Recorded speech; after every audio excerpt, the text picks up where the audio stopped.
Gusto mo ng bagong gadget o appliances ngayong Pasko, pero ang budget mo tight?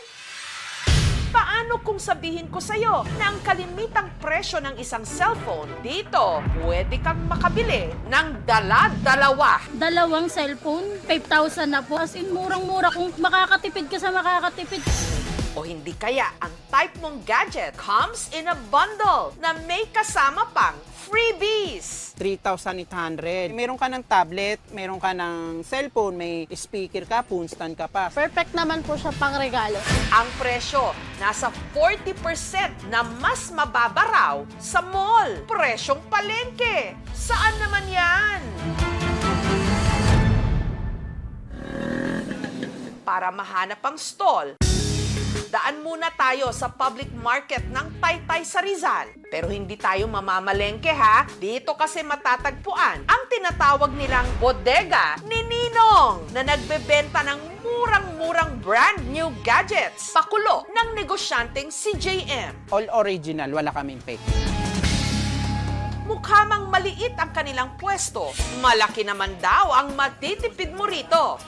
May murang speakers. Ito yung pangmalakasan nating speaker. Ang lakas nito baka mayanig ang barangay nyo pag ito pinatugtog nyo. At LED TV. Matibay na po, double glass. So pag bumili ka sa amin, meron kang free na pressure cooker, meron kang speaker, at marami ka ng kettle. Marami pong freebies yan.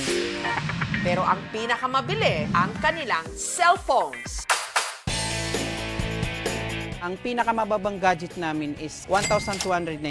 So may phone ka na. Touchscreen na siya, pang social media, pwede na.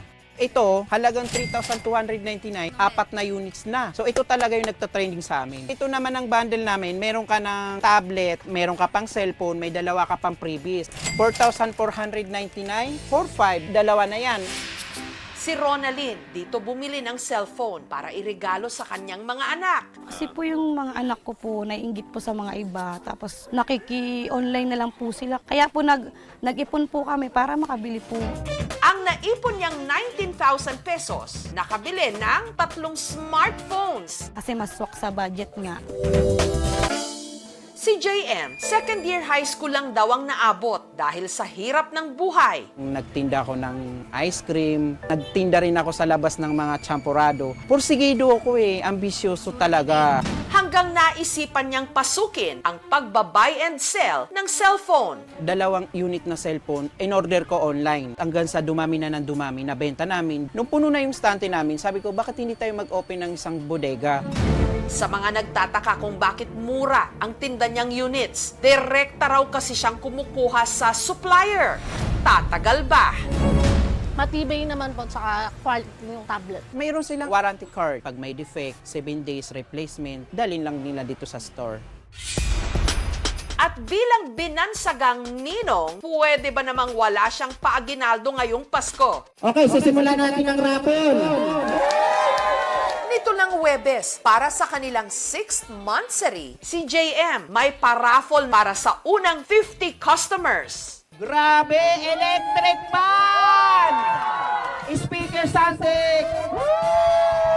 19 inches na TV! Bigay na yan kay madam! Ang swerte mo!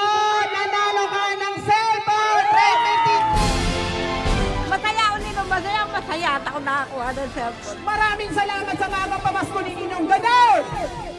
Magpursige ka, lahat subukan mo. Kasi pag di mo sinubukan, hindi mo masasabing magtatagumpay ka.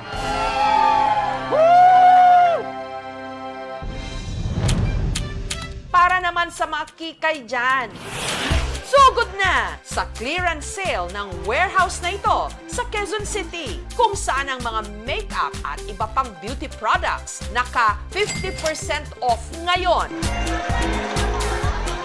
Hindi na namin iniisip yung kita. Gusto namin, ma-feel nila na, pag Pasko may ganito akong pupuntahan as a makeup lover. Garantiya nila, talagang makakamura ka. Ang mga lipstick, eyeliner at eyeshadow, mabibili lang mula 20 to 200 pesos. Meron din silang mga buy one, take one. Yung mga lipstick, mga foundation, meron ding mga skincare. Kaya naman alas 7 pa lang ng umaga, mahaba na ang pila sa labas ng warehouse. Isa sa mga nagtiyaga ang suki na ng clearance sale na si Angel. Inagaan po namin mga 6:30 a.m. po para mauna po kami sa loob. Marami sa mga customer, plano itong ipang negosyo. Pero si Angel, ipanreregalo raw ang mga mabibili niya ngayong Pasko. Sobrang tipid po kasi ang budget kasi namin is tag 5,000 kami. Ngayon po nakaano na kami, 3 boxes ng makeup. Bawat customer, bibigyan ng tray o karton kung saan nila isisilid ang mga makukursonadahan nilang items. Kada oras, nagre-replenish din sila ng items sa dami nga ng namamakyaw. Perfect kasi pang gift. Malaking tipid siya compare sa mall.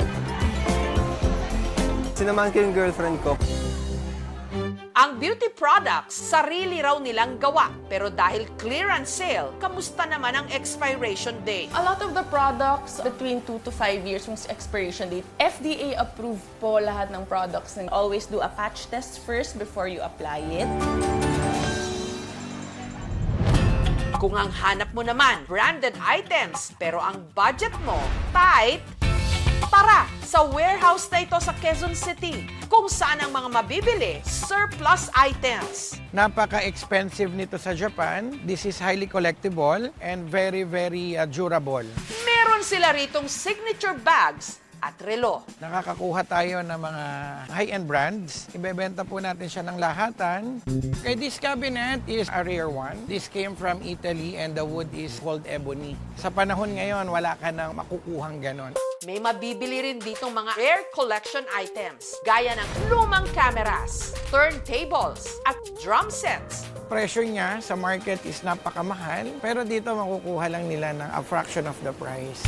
Karamihan sa mga gamit dito, galing Japan at UK. Pero ang bentahan ng mga gamit dito, bidding style. Isa sa mga dumayo mula pa Cavite, ang online seller na si JP. Quality talaga yung mga items. Tas mura lang namin nakukuha. Pagdating sa bodega, nagbayad si JP ng registration fee at saka siya binigyan ng bidder card. Para sa first item natin, ayan, ganda. Okay, mga utensils, dami na yan.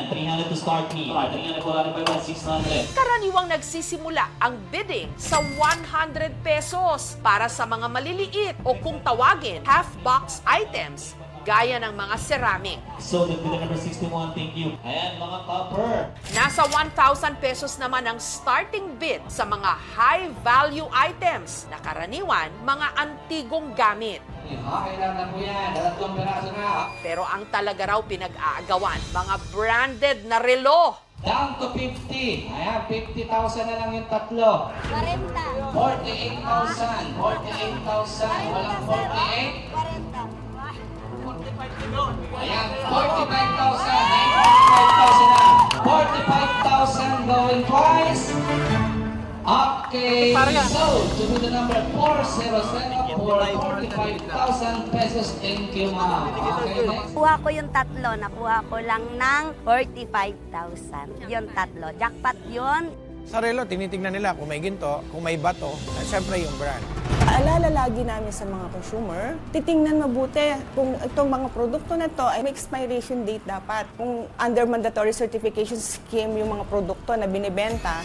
Sa mga ninong at ninang dyan na naghahanap ng ipanreregalo ngayong Pasko, ang inyong mga pwedeng pang-aginaldo, heto! Bagsak presyo!